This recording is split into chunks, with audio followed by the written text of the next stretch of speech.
ആത്മായനം ചാനലിലേക്ക് എല്ലാവർക്കും സ്വാഗതം. തെയ്യം കാണുക, ആസ്വദിക്കുക എന്നതിലുപരി തെയ്യത്തെ അറിയുക എന്ന ലക്ഷ്യവുമായി എന്നോടൊപ്പം സഞ്ചരിക്കുന്ന എല്ലാവരോടും ഞാൻ എൻ്റെ സന്തോഷവും നന്ദിയും അറിയിക്കുന്നു.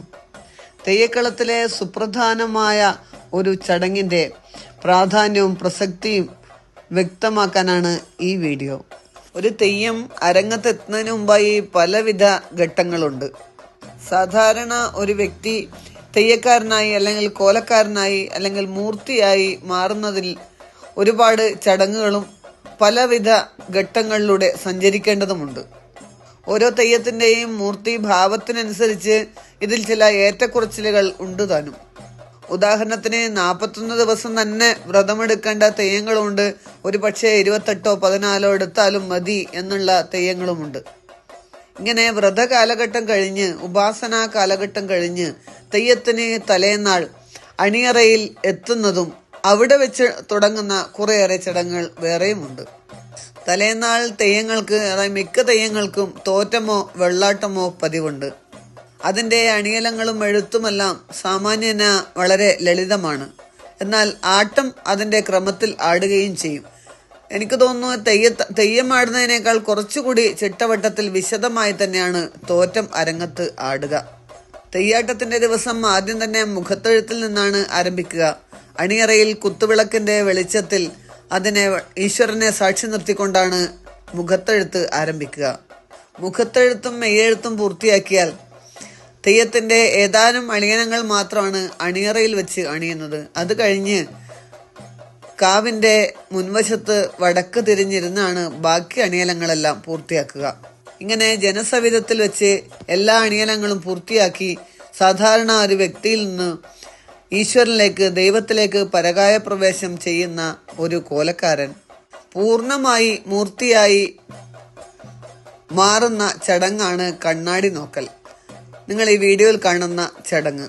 അണിയലങ്ങളെല്ലാം പൂർത്തിയായാൽ സാധാരണക്കാരുടെ അല്ലെങ്കിൽ കാണികളുടെ ദൃഷ്ടിയിൽ, അവരുടെ സങ്കല്പത്തിൽ കോലക്കാരൻ പൂർണ്ണമായി ദൈവമായി മാറി.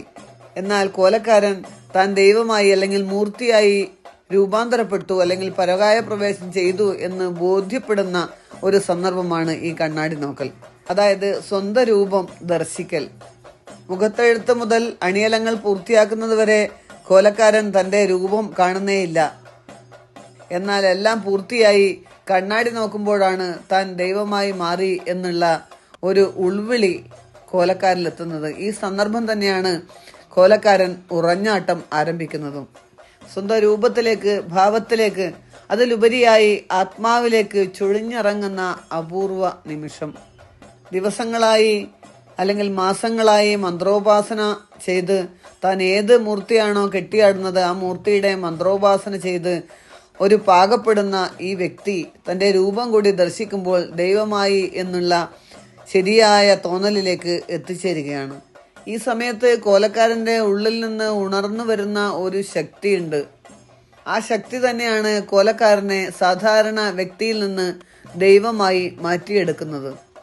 തെയ്യാട്ടത്തിലെ ഓരോ ചടങ്ങിനും എത്രമാത്രം ശാസ്ത്രീയത ഉണ്ടെന്നത് ഇവിടെ പ്രത്യേകം ചിന്തനീയമാണ്. ആടയാഭരണങ്ങൾക്കും മറ്റെല്ലാ അണിയലങ്ങൾക്കും അതിൻ്റെതായ പ്രത്യേകതയുണ്ട്. എന്നാൽ അതിലെല്ലാറ്റിനുമുപരി പ്രാധാന്യമേറിയതാണ് ഒരാൾ അവനവനെ തന്നെ കാണുക, അറിയുക എന്നത്. ആത്മാവിൻ്റെ ആഴങ്ങളിലേക്ക് ഇറങ്ങിച്ചെല്ലുമ്പോഴാണ് സ്വന്തം ശക്തി നമ്മൾ തിരിച്ചറിയുന്നതും ആ ശക്തി മനുഷ്യാതീതമായ ശക്തിയിലേക്ക് ഉയർത്തിക്കൊണ്ടുവരാൻ കഴിയുന്നതും.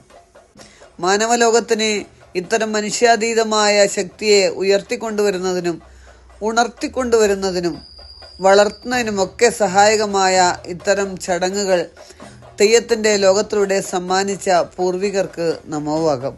തെയ്യത്തെക്കുറിച്ച് പറഞ്ഞതിനേക്കാൾ പറയാൻ എത്രയോ ഉണ്ട്. കുറേയേറെ വിശേഷങ്ങളുമായി, വിവരങ്ങളുമായി അടുത്ത വീഡിയോയിൽ കാണാം. നന്ദി, നമസ്കാരം.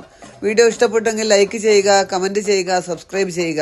കമൻറ്റുകൾ കേവല കമൻറ്റുകൾക്കപ്പുറം നിങ്ങളുടെ അറിവുകളുമായി, അനുഭവങ്ങളുമായി, ചിന്തകളുമായി കൂട്ടി അവതരിപ്പിക്കുക. അവിടെയാണ് ഈ വീഡിയോ പൂർണ്ണമാകുന്നത്. ഒരിക്കൽ കൂടി നന്ദി.